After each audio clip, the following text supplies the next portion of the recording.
O som do meu nome saindo da boca dela nunca teve calor, sempre teve fio, sempre cortou alguma coisa em mim que eu fingia não sentir. Mas naquela tarde de sábado, com balões cor-de-rosa e azul bebê, espalhados pela sala da casa dela, com o cheiro de bolo de baunilha misturado ao perfume pesado das flores que ela mesma escolheu sem me perguntar nada, com 40 pessoas olhando para mim como se eu fosse o enfeite central de uma festa que nunca foi minha, o meu nome saindo da boca de Dona Helena soou diferente. Soou como uma armadilha se fechando. Eu estava sentada na cadeira especial que ela havia decorado com laços de fita dourada, vestida com o vestido azul marinho que achei que ela ia gostar, segurando uma xícara de chá que esfriava na minha mão há 20 minutos. E sorria. Sorria porque aprendi a sorrir naquela família. Aprendi que o sorriso era o meu escudo, o meu passaporte, a única moeda que ela aceitava de mim sem reclamar do câmbio. E enquanto eu sorria,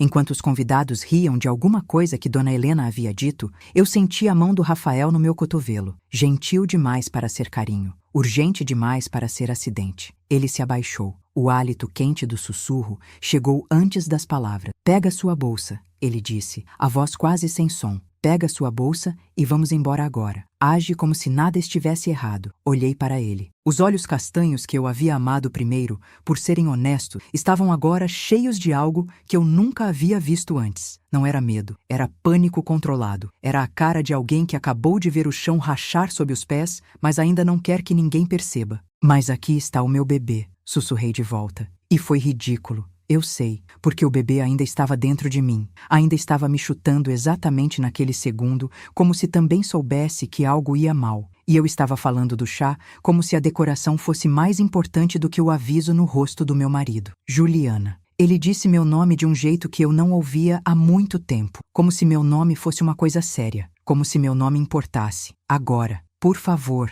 Levantei devagar. Segurei minha bolsa de couro marrom, aquela que minha mãe me deu quando me formei, a que Dona Helena já havia chamado de velha, de ordinária, de coisa de camelô, e que eu continuava usando exatamente por isso. Sorri para a cunhada que estava do meu lado. Sorri para a vizinha da Helena que eu mal conhecia. Sorri como quem vai ao banheiro e já volta. Cruzei a sala inteira com o coração martelando nos ouvidos. Passei pela mesa de doces, onde havia uma plaquinha com o nome do bebê que ela também havia escolhido sem me consultar. Empurrei a porta de tela que dá para o jardim dos fundos e depois a porta do corredor lateral que leva para a rua. O sol da tarde de outono me pegou no rosto como uma advertência. Rafael vinha atrás de mim. Apertou meu braço no jardim lateral, me guiou até o carro, abriu a porta do carona para mim como não fazia desde que éramos namorados, fechou, deu a volta, entrou, trancou as portas. O silêncio dentro do carro tinha textura, tinha peso. Era o silêncio de antes da tempestade, aquele que a natureza cria quando até o vento decide parar de respirar. "Minha mãe armou algo", ele disse, e a voz quebrou no meio da palavra armou, num lugar que me disse que ele havia descoberto aquilo há pouco tempo, que ainda estava processando, que estava tão assustado quanto eu deveria estar se soubesse o que era. "Olha isso." Ele me estendeu o celular. A tela estava aberta num grupo de WhatsApp. O nome do grupo era Família Moreira Sempre. Havia nomes que eu reconheci.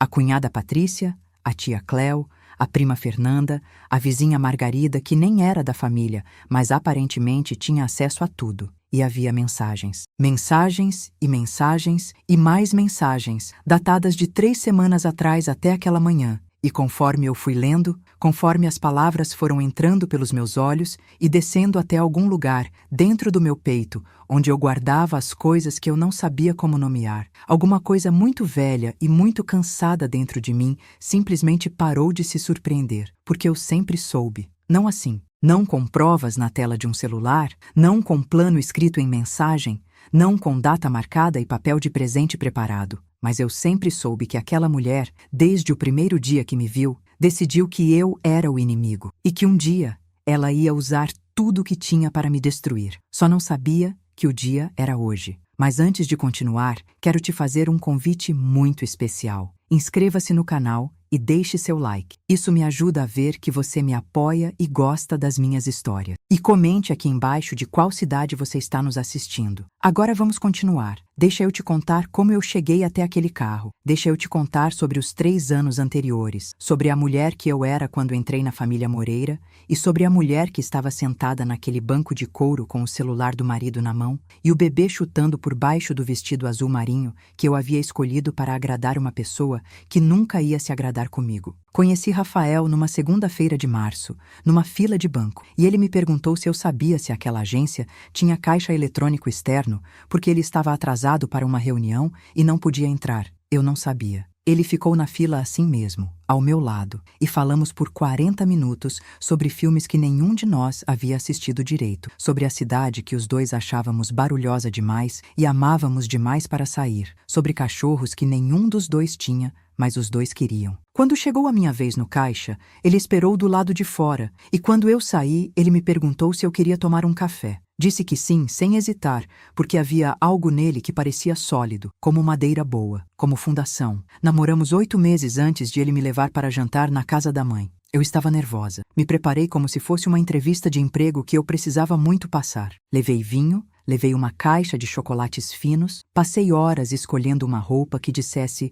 "sou respeitosa" sem dizer "sou apagada". Passei horas na frente do espelho do meu banheiro. Aquele espelho de moldura branca que era o único objeto verdadeiramente meu naquele apartamento que eu ainda estava aprendendo a chamar de lar. E me disse em voz alta: "Você é boa o suficiente. Você é boa o suficiente." Era o meu mantra de então. Eu precisava dele com frequência porque cresci com uma mãe que me amava, mas não sabia dizer, e essa combinação me deixou com uma fome de aprovação que eu levava para todos os lugares como se fosse uma mala de mão. Dona Helena abriu a porta com um sorriso que depois eu aprenderia a identificar. Era um sorriso de inventário. Os olhos dela me varreram da cabeça aos pés em menos de 2 segundos, arquivando cada informação disponível. O comprimento do cabelo, o modelo do sapato, o corte da roupa, o jeito que eu segurava a garrafa de vinho, a postura, o tamanho do sorriso, a firmeza do aperto de mão. Tudo virou dado, tudo virou munição guardada para uso posterior. "Que bonita",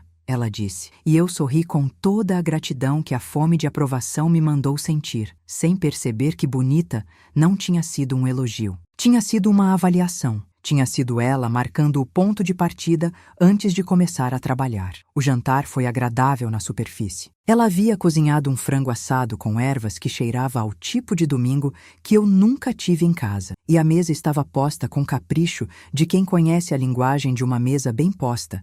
E o sogro Roberto era um homem gentil e silencioso que enchia os copos antes de ficarem vazios e sorria para mim com aqueles olhos pequenos e fundos que me diziam: "Eu sei como ela é, menina, eu sei, e sinto muito por antecipação." Mas foi quando eu mencionei meu trabalho que ela começou. Eu trabalhava como assistente administrativa numa empresa de logística. Não era glamuroso, eu sabia, mas eu estava fazendo uma faculdade à noite e tinha planos. Tinha sempre tido planos. Planos eram as coisas que me faziam levantar quando o resto pesava. "Assistente administrativa", ela repetiu, como se estivesse lendo uma palavra em idioma estranho. "Bom, pelo menos é estável, né?" A Camila, aquela que o Rafael namorou antes, era advogada. Já tinha escritório próprio. Mas cada uma no seu tempo, né, meu bem? Aquele meu bem caiu com a doçura de um caco de vidro envolto em mel. Rafael fechou o rosto, mas não disse nada. Eu sorri. Disse que sim, cada uma no seu tempo. E peguei mais um pedaço de frango que não consegui engolir direito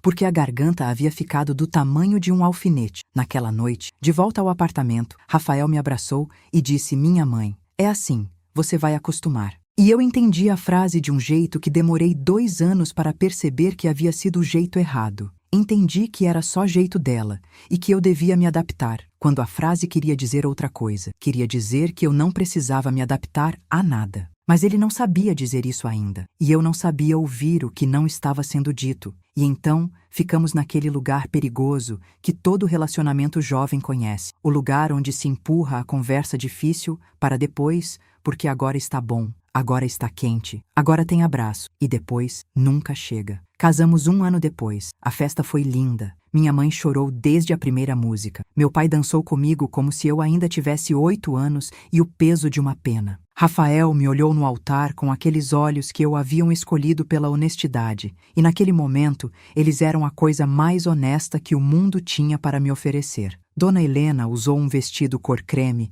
que a minha mãe depois me disse que era costume das noivas usar. Eu não disse nada para o Rafael, anotei internamente. Os primeiros meses de casamento foram bons porque morávamos longe o suficiente da casa dela. Um apartamento no outro lado da cidade, andar 12, com uma janela na cozinha que dava para um conjunto de árvores que mudavam de cor com as estações, e eu tinha o hábito de ficar nessa janela de manhã com o café quente enquanto o mundo ainda estava acordando. E nesses momentos eu era simplesmente Juliana, não a nora de Dona Helena, não a esposa de Rafael, só eu, só o café, só as árvores. Mas Dona Helena sempre encontrava uma forma de chegar. O primeiro incidente que me fez entender o padrão aconteceu no terceiro mês de casamento, num almoço de domingo que ela havia transformado em tradição sem nos consultar. Tradição familiar, ela dizia. Todo domingo, sem falta. E quando eu sugeri que alguns domingos poderíamos jantar com os meus pais, ela olhou para mim com aquela expressão de uma mulher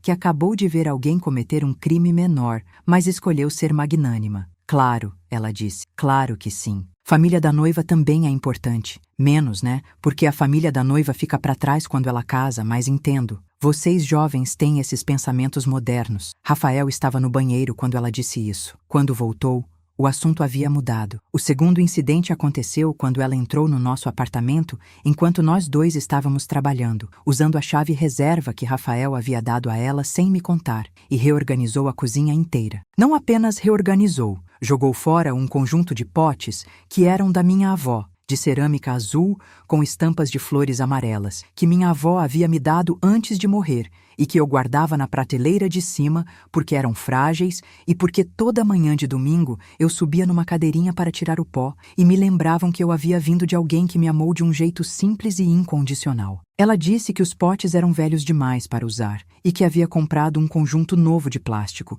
muito mais prático, muito mais moderno, e que a cozinha estava uma zona e que havia feito aquilo por bondade. Chorei no banheiro. Não por muito tempo. Depois voltei e sorri. Rafael conversou com ela, depois. Ela chorou. Disse que estava tentando ajudar. Disse que a gente a maltratava depois de tudo que ela fazia pela família. Disse que ele havia sempre sido ingrato e que agora havia casado com uma mulher que o estava afastando da mãe. E Rafael voltou para mim carregando aquele peso de filho que ama uma mulher impossível e não sabe onde colocar a culpa. E me disse que ela havia pedido desculpas à maneira dela. E eu entendi que desculpas à maneira dela significava nenhuma desculpa real. E anotei. O terceiro incidente foi numa reunião de família no Natal. A mesa tinha 20 pessoas. Ela estava falando sobre o primeiro apartamento que ela e Roberto haviam comprado, o esforço que haviam feito, os sacrifícios, o orgulho, e então olhou para mim com aquele sorriso de inventário e disse: "Ah, claro que hoje em dia é diferente, né?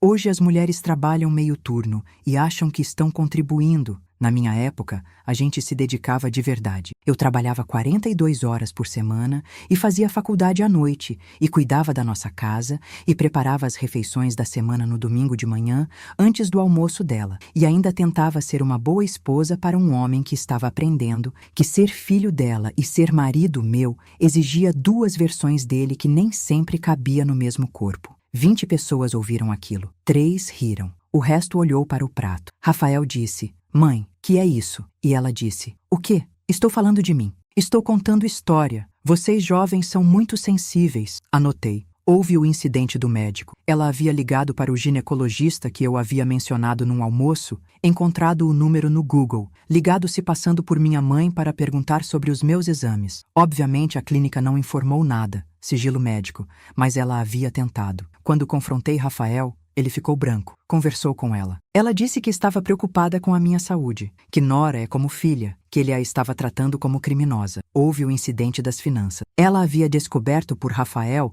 que estávamos planejando comprar um apartamento maior e apareceu num sábado com uma planilha impressa de quanto ela e Roberto podiam contribuir, e a contribuição vinha com condições escritas à caneta na margem. O apartamento deveria ser próximo da casa deles. Deveríamos jantar com eles no mínimo 3 vezes por semana, e as decisões maiores sobre o imóvel deveriam ser consultadas com ela primeiro, porque ela tinha experiência no mercado imobiliário que a gente não tinha. Agradeço, eu disse, mas a gente vai conseguir sozinho. Ela ficou 3 semanas sem falar com Rafael. 3 semanas em que ele andou pela casa como um homem com um espinho no pé que não consegue nem ver nem tirar. 3 semanas em que eu cozinhei, trabalhei, estudei, sorri, aguardei e engoli o fato de que a paz da nossa casa dependia do humor de uma mulher que morava do outro lado da cidade. E então, o bebê chegou. O teste positivo numa manhã de agosto, o choro que eu não esperava, o Rafael me abraçando no banheiro pequeno com a janela que dava para a parede do prédio vizinho, os dois sem saber ainda o tamanho da alegria que estávamos segurando. Contamos para ela antes de contar para os meus pais, porque Rafael achou que ela ficaria magoada se não fosse a primeira a saber. E eu concordei, porque ainda estava naquele modo de concordar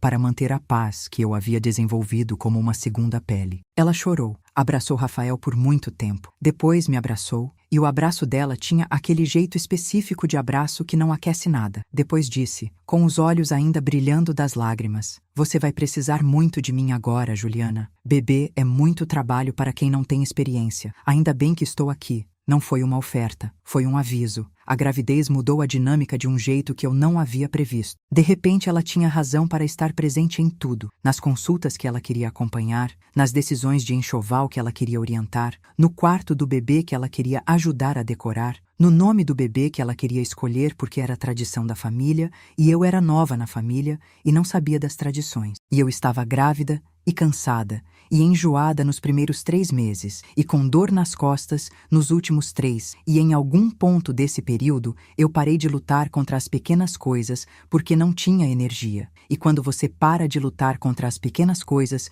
por tempo suficiente, as pequenas coisas crescem e se tornam médias, e as médias se tornam grandes, e um dia você olha ao redor e percebe que as coisas cresceram ao redor de você como era numa parede e você está enredada. E foi numa tarde de quarta-feira, 7 meses grávida, que o momento de chegou. Não foi o maior incidente, não foi o mais cruel. Às vezes o que quebra a tolerância não é o peso maior, é o último grão de areia. E o meu último grão de areia foi um cachecol azul. Eu havia tricotado um cachecol para o bebê. Levei semanas. Eu não sei tricotar bem. Nunca aprendi direito. Minha avó tentou me ensinar quando eu tinha 12 anos e desistiu depois de 1 hora, porque eu era uma aluna terrível. Mas eu havia comprado lã azul marinho e um par de agulhas, e passado as noites dos últimos 2 meses, tricotando aquele cachecol imperfeito, irregular, com pontos tortos e uma barra que não fechava bem, mas feito com as minhas mãos, feito com aquele amor mudo e grande que a gente sente por alguém que ainda não chegou, mas que já é a coisa mais importante que existe. Eu havia levado o cachecol ao almoço de domingo para mostrar a Rafael antes de colocá-lo no berço. Ela viu, pegou, examinou com os dedos como quem examina tecido numa loja, e disse, com a voz de quem está fazendo um favor enorme, ao ser honesta: "Ai, Juliana, que pena, né? Assim o bebê não pode usar, vai machucar a pele sensível. Deixa que eu compro um de verdade." De verdade. Peguei o cachecol de volta sem dizer nada. Dobrei, coloquei na bolsa. Sorri. Mas alguma coisa dentro de mim não sorriu. Alguma coisa dentro de mim ficou muito, muito quieta. E no silêncio daquele lugar quieto, uma voz que eu não ouvia havia muito tempo disse uma coisa simples e clara como água: "Chega." Não foi raiva, não foi tristeza, foi clareza. A diferença entre as 3 é que raiva quer explodir, tristeza quer chorar e clareza quer ver. E eu comecei a ver. A ver de verdade, sem o filtro do cansaço, sem o algodão da boa vontade, sem o desejo de manter a paz que havia me ensinado a fechar os olhos para o que estava bem na minha frente. Vi o padrão, vi a linha que ligava os potes da minha avó ao jantar do Natal, a planilha de condições ao cachecol. Vi que não havia incidentes isolados. Via um método, uma arquitetura. Uma mulher que sabia exatamente o que estava fazendo e havia aprendido ao longo de décadas a fazer isso de um jeito que deixava sempre a vítima parecendo a louca, a sensível, a que não sabe receber crítica. Fui ao banheiro. Me olhei no espelho. Não o espelho do meu banheiro, o espelho do banheiro dela, pequeno e com moldura dourada num banheiro que cheirava ao perfume pesado dela até nas paredes. Me olhei e vi uma mulher de 7 meses de gravidez, com olhos cansados e uma bolsa na mão que segurava um cachecol torto feito com amor. E decidi que o meu filho não ia crescer vendo a mãe desaparecer. Voltei para a mesa e terminei o almoço em silêncio. Mas era um silêncio diferente de todos os anteriores. Não era o silêncio da submissão, era o silêncio de quem decidiu.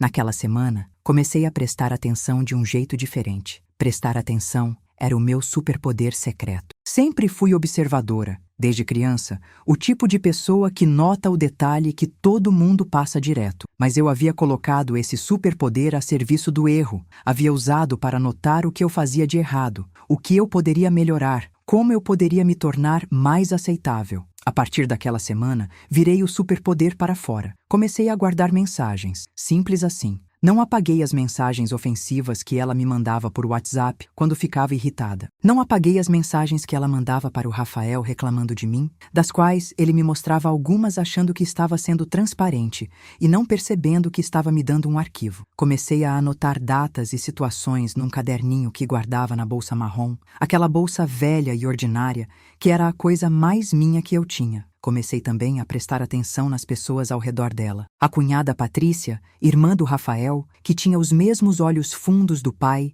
e que eu sempre havia tratado com cautela porque ela orbitava a mãe como um satélite. A tia Cléo, irmã de Dona Helena, que aparecia nos almoços de domingo e que certa vez havia me dito num canto, com voz baixa, que Helena havia feito a mesma coisa com a esposa do irmão dela, há 20 anos, até que o casamento acabou. A prima Fernanda, sobrinha de Helena por parte de Roberto, que eu havia visto uma vez fazendo cara de expressão quando Helena começou com um dos discursos e que me pareceu alguém que via mais do que fingia ver. E havia a avó Nair, a mãe de Roberto, 82 anos, que morava num apartamento pequeno no centro e que aparecia nas reuniões maiores, sempre carregando um bolsão de tecido colorido e sempre me cumprimentando com um abraço que aquecia de verdade. A avó Nair nunca havia dito nada explícito sobre Helena, mas havia uma linguagem no jeito que ela ficava quieta quando Helena falava, uma linguagem no jeito que ela apertava minha mão quando passava por mim, que eu havia aprendido a ler, como quem aprende a ler o tempo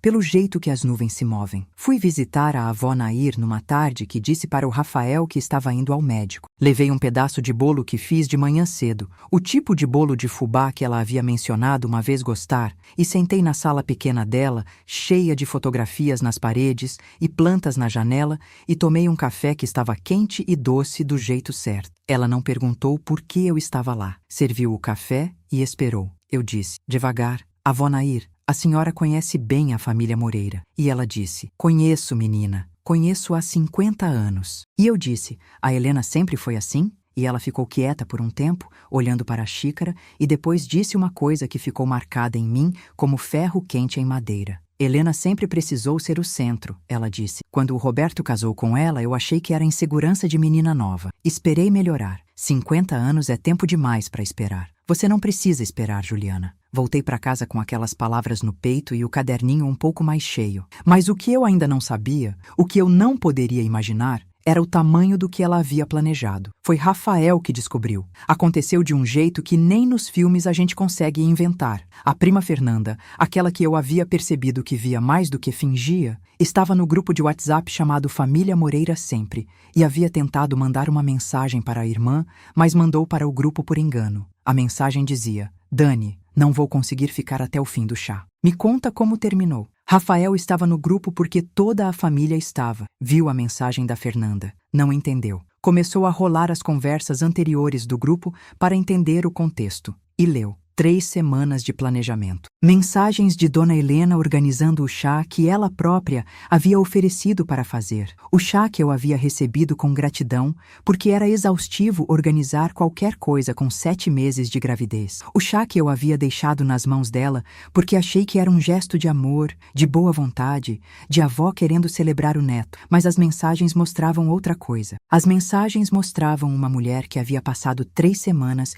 coordenando com parentes e conhecidos um plano que me tirava o fôlego só de ler. Ela havia contratado um detetive particular. Paguei por fora. Ela havia escrito para a tia Cléo, Roberto não sabe. E havia fotos. Fotos que ela enviou no grupo. Fotos de mim na rua com um colega de trabalho, Tiago, com quem eu havia saído para almoçar 2 vezes porque estávamos no mesmo projeto. Fotos sem contexto algum. Fotos que pareciam o que ela queria que parecessem. E havia o plano. No meio do chá de bebê, Depois dos jogos tradicionais, ela ia fazer uma pausa para um discurso. E no discurso, ia apresentar as fotos. Ia dizer que havia descoberto que eu havia traído o filho. Ia sugerir, com todas as palavras cuidadosamente escolhidas de uma mulher que havia praticado esse tipo de coisa por décadas, que a paternidade do bebê era duvidosa. Ela havia escolhido o chá de bebê, o evento que era para celebrar a chegada do meu filho. Ela havia transformado aquilo numa execução pública. Rafael leu tudo aquilo no banheiro do corredor,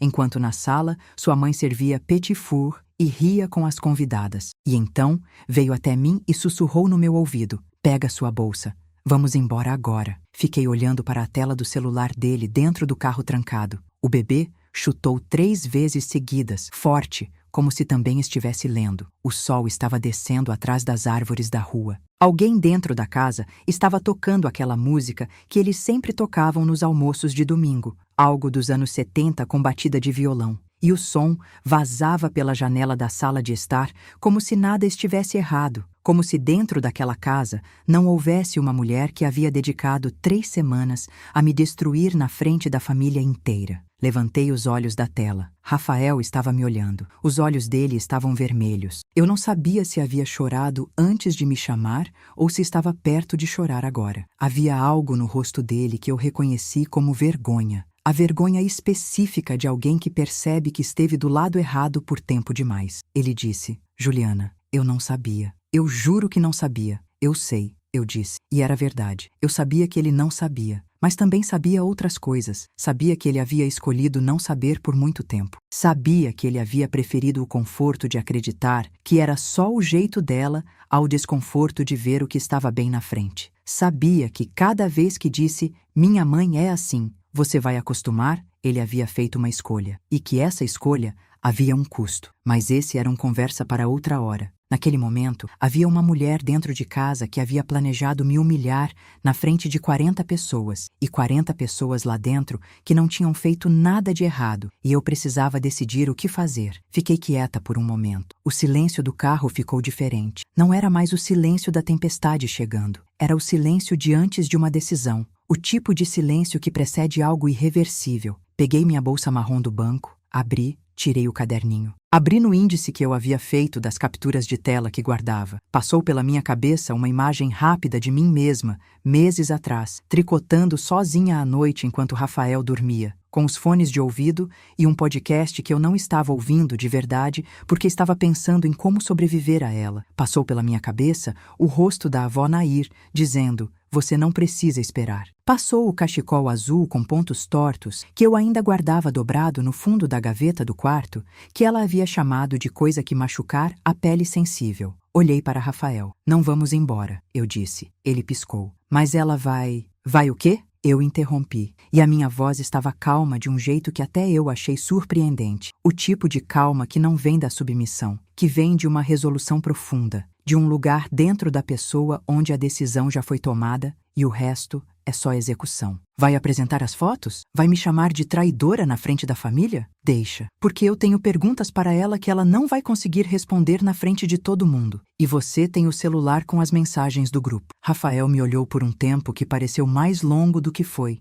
Então disse uma coisa simples, uma coisa que eu havia esperado por 3 anos, sem saber que estava esperando. Ele disse: "O que você precisar que eu faça?" Voltamos para dentro. Abrimos a porta dos fundos com a mesma calma com que havíamos saído. Entramos pelo jardim lateral. A festa continuava. Dona Helena estava de costas para a porta, conversando com a tia Cléo. E quando ouviu os nossos passos, se virou com aquele sorriso que eu agora via claramente pelo que era. O sorriso de quem está guardando um segredo grande e está ansioso para abrir. "Ah, voltaram. Achei que vocês tinham ido embora. Aconteceu alguma coisa?" "Aconteceu sim", eu disse, e a sala ficou um pouco mais quieta porque havia algo no tom da minha voz que as pessoas perceberam. A forma como se percebe uma mudança de temperatura no ar antes de ver as nuvens. "Aconteceu que eu preciso checar uma coisa com você, Helena. Você se importa de me ajudar?" Ela sorriu. Não havia visto a armadilha ainda. "Claro, meu bem." "O que foi? Me faz um favor? Me diz o nome completo do grupo de WhatsApp que você tem com a Patrícia, a tia Cléo, a Fernanda e a Margarida. O sorriso não caiu de uma vez. Caiu como caem as coisas que não querem cair. Devagar, resistindo, tentando se sustentar antes de perceber que a gravidade é inevitável. Não sei do que você está falando, ela disse. A voz havia ficado um fio mais fina. Família Moreira. Sempre, eu disse. Esse é o nome, né? A sala havia ficado quieta de verdade agora. Não o tipo de quieto que acontece por acidente. O tipo que acontece quando as pessoas percebem que estão prestes a testemunhar algo que não tem como ser desfeito. Rafael deu um passo à frente. Ficou ao meu lado. Não atrás, não no meio, ao meu lado. E isso, aquele simples movimento de 2 palmos no espaço de uma sala, mudou algo que eu não sabia que precisava ser mudado. Mãe, ele disse com a voz mais firme do que eu já havia ouvido ele usar com ela. A Juliana vai mostrar alguma coisa para a família. Eu peço que você deixe ela falar. Ela abriu a boca. Fechou. O sogro Roberto estava no canto, com o copo de suco na mão, e havia algo nos olhos dele que era parecido com alívio. Aquele tipo de alívio que existe quando uma coisa que você já sabe vai finalmente ser dita em voz alta. Eu peguei o celular do Rafael. Abri o grupo de WhatsApp. A televisão da sala estava ligada num canal de música com o volume baixo. Me aproximei da televisão. Encontrei o cabo de espelhamento que estava pendurado atrás do aparelho, porque Rafael havia instalado para que as crianças pudessem assistir vídeos durante as reuniões. Conectei o celular. A tela da televisão ficou espelhando o celular. Rolei as mensagens do grupo até o início, 3 semanas atrás, e comecei a ler em voz alta. Não precisei ler tudo. Precisei ler o suficiente para que as palavras de Helena em suas próprias letras, no seu próprio estilo de escrita, com os seus próprios emojis e suas próprias instruções detalhadas sobre como humilhar a nora na frente da família, ficassem suspensas no ar da sala sobre as cabeças de 40 pessoas que haviam vindo celebrar o nascimento de uma criança. Dona Helena tentou falar 3 vezes. As 3 vezes a voz não saiu direito. Na primeira vez ela disse: "Isso não é o que parece." Na segunda, tentou rir, disse que era brincadeira, que a gente era muito sensível. Na terceira, procurou o filho com os olhos. Rafael não a olhou. A tia Cléo havia ficado vermelha até o pescoço. A Patrícia estava olhando para o chão. A Fernanda, de repente, parou de fingir que não via e levantou os olhos, e havia no olhar dela algo que se parecia muito com coragem. Mas foi a avó Nair quem falou. Ela havia chegado tarde, como sempre chegava, com o bolsão de tecido colorido e os 82 anos que ela carregava com a dignidade de quem aprendeu que tempo é o único ativo que não devolve. Estava sentada numa cadeira de braço no canto da sala, com o copo de chá no colo, e havia chegado a tempo suficiente para ouvir as mensagens. Quando eu parei de falar, quando o silêncio voltou e ficou pesado no ar, a avó Nair colocou o copo de chá com cuidado sobre a mesinha ao lado da cadeira e disse, com aquela voz baixa que carregava 50 anos de observação: "Helena", ela disse, "você fez o mesmo com a Rosângela. Lembra? 22 anos atrás, Rosângela era a ex-esposa de Paulo, irmão de Rafael, que havia se separado depois de 2 anos de casamento e que ninguém nunca mencionava por razões que agora ficavam mais claras." Dona Helena ficou branca. "Não é a primeira vez." A avó Nair continuou com a voz igualzinha, sem raiva, sem drama, apenas com a clareza de alguém que guardou informação por tempo demais e finalmente encontrou o momento certo de usá-la. "E não vai ser a última, se a família continuar fazendo o que sempre fez, ficar quieta." O sogro Roberto deixou o copo de suco no aparador, caminhou até onde eu estava, me abraçou. Não disse nada, porque Roberto era um homem que expressava as coisas com o corpo, porque as palavras nunca chegavam a tempo, mas o abraço disse tudo o que precisava ser dito. Dona Helena saiu da sala. Ouvimos a porta do quarto fechar. Não fui atrás. Não precisei. O que havia precisado ser dito estava dito. As pessoas que precisavam saber, sabiam. A máscara havia caído, e diferente do que eu havia temido por anos, o mundo não havia acabado. A sala ainda estava de pé. Os balões azuis e cor-de-rosa ainda estavam no teto. O cheiro de bolo de baunilha ainda estava no ar. E eu estava em pé. Não foi vitória da forma que eu havia imaginado quando, ainda jovem e ingênua, eu imaginava esse tipo de confronto. Não havia triunfo. Não havia aquele bem feito que os filmes prometem. Havia apenas o cansaço profundo de alguém que carregou algo pesado por muito tempo e finalmente colocou no chão. E havia alívio. Um alívio que cheirava a ar aberto depois de muito tempo dentro de um lugar fechado. A Fernanda veio falar comigo depois. Me disse que havia estado no grupo, mas não havia tido coragem de sair ou de avisar porque tinha medo de Helena, e que estava arrependida, e que pedia desculpas. Eu disse que aceitava. Disse de verdade. Algumas pessoas foram embora logo depois. Algumas ficaram. A festa não continuou como estava planejada, mas o bolo foi servido de qualquer jeito, e a avó Nair ficou ao meu lado a tarde inteira, com o bolsão colorido no colo e as mãos que abraçavam com calor de verdade. E houve um momento em que o Rafael me trouxe uma fatia de bolo e ficou de pé ao meu lado sem precisar dizer nada, porque ele já havia dito o que precisava quando ficou ao meu lado naquela sala. Dona Helena não voltou para a sala naquele dia. Ficou no quarto até que os últimos convidados fossem embora. Nos meses que se seguiram, as coisas mudaram de um jeito que eu não poderia ter previsto completamente. Não de forma dramática, não de uma vez, mas com aquela gradualidade que é a marca das mudanças verdadeiras, as que ficam. Rafael e eu tivemos a conversa que deveríamos ter tido anos antes. Não uma conversa, na verdade, várias. Conversas difíceis, algumas das quais deixaram marcas sobre o que havia sido permitido por quanto tempo e por quê, sobre os meus silêncios e os silêncios dele, sobre o que significa amar uma pessoa e o que significa não a proteger. Não foi fácil. O amor verdadeiro nunca é fácil quando você começa a ser honesto de verdade com ele, mas foi necessário. E nós sobrevivemos. Sobrevivemos porque, no fundo, por baixo de tudo, havia algo entre nós que havia resistido a 3 anos de pressão e ainda estava ali, ainda era madeira boa, ainda era fundação. Com Dona Helena, estabelecemos limites que desta vez vieram escritos numa conversa clara que o Rafael conduziu comigo ao lado. Não havia mais chaves reservas, não havia mais entradas sem convite, não havia mais almoços de domingo obrigatórios. Havia visitas que eram marcadas com antecedência,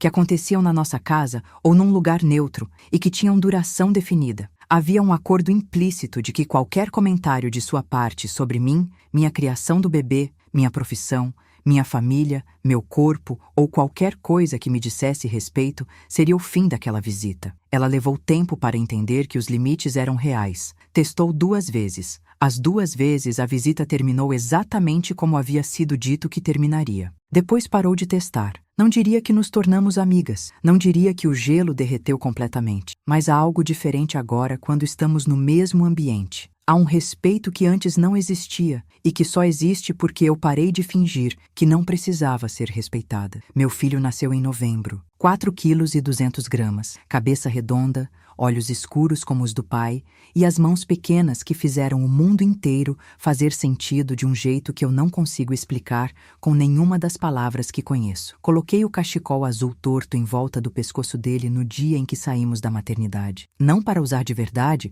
porque estava frio demais e o cachecol torto não aquecia o suficiente, mas para a foto. Para a foto que está emoldurada agora na parede da sala do nosso apartamento, acima da janela que dá para as árvores que mudaram de cor 3 vezes desde que mudamos para lá. O cachecol com pontos tortos, feito com as minhas mãos, feito com amor. Quando olho para essa foto, às vezes pela manhã com o café ainda quente na mão, antes do bebê acordar e antes do dia começar com tudo que os dias trazem, eu penso na mulher que estava no banheiro da Dona Helena, olhando para o espelho de moldura dourada e dizendo para si mesma que era boa o suficiente, que saída dali sem nada resolvido e anotou mais uma coisa no caderninho, que tricotou à noite enquanto o marido dormia e o bebê chutava e a sogra planejava, que entrou num carro trancado com o mundo desmoronando e decidiu não ir embora. Às vezes eu quero dizer alguma coisa para ela, para essa versão mais velha de mim que parece muito mais jovem porque não sabia ainda o que sabia. Quero dizer que o cachecol era bonito,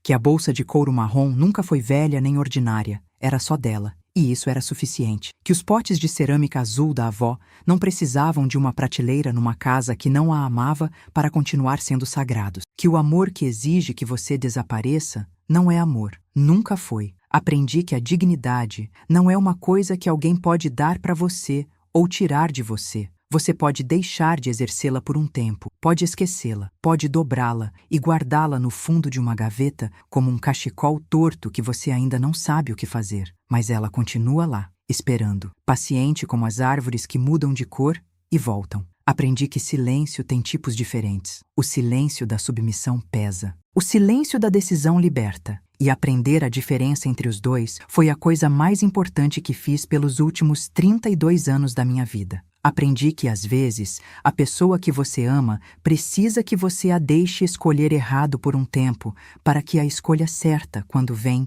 seja verdadeiramente dela. O Rafael precisou ver com os próprios olhos para ver de verdade. E quando viu, escolheu. Escolheu me olhar quando eu estava contando a história do grupo de WhatsApp numa televisão de sala cheia de pessoas. Escolheu ficar ao meu lado. E aquela escolha, aquele passo de 2 palmos, foi uma das coisas mais corajosas que já vi alguém fazer. Aprendi que as pessoas que te fazem duvidar da sua própria percepção dependem do seu silêncio para sobreviver. Que o único antídoto para o gaslighting é nomear o que você viu, em voz alta, para quem precisar ouvir. E aprendi, talvez mais do que qualquer outra coisa, que não somos o que nos foi dito que somos. Somos o que escolhemos ser depois que percebemos a diferença. Se você está assistindo isso e reconhece alguma parte dessa história como sua, se você conhece aquele sorriso de inventário, se você já tricotou um cachecol que alguém chamou de coisa que vai machucar, se você já anotou silenciosamente porque não tinha energia para gritar, se você já se olhou num espelho e sentiu que estava desaparecendo, eu quero dizer isso para você com toda a clareza que posso juntar. Você não está louca, você não é sensível demais, você não está exagerando. E o que você sente, essa voz pequena e insistente que diz isso, não está certo. Essa voz é real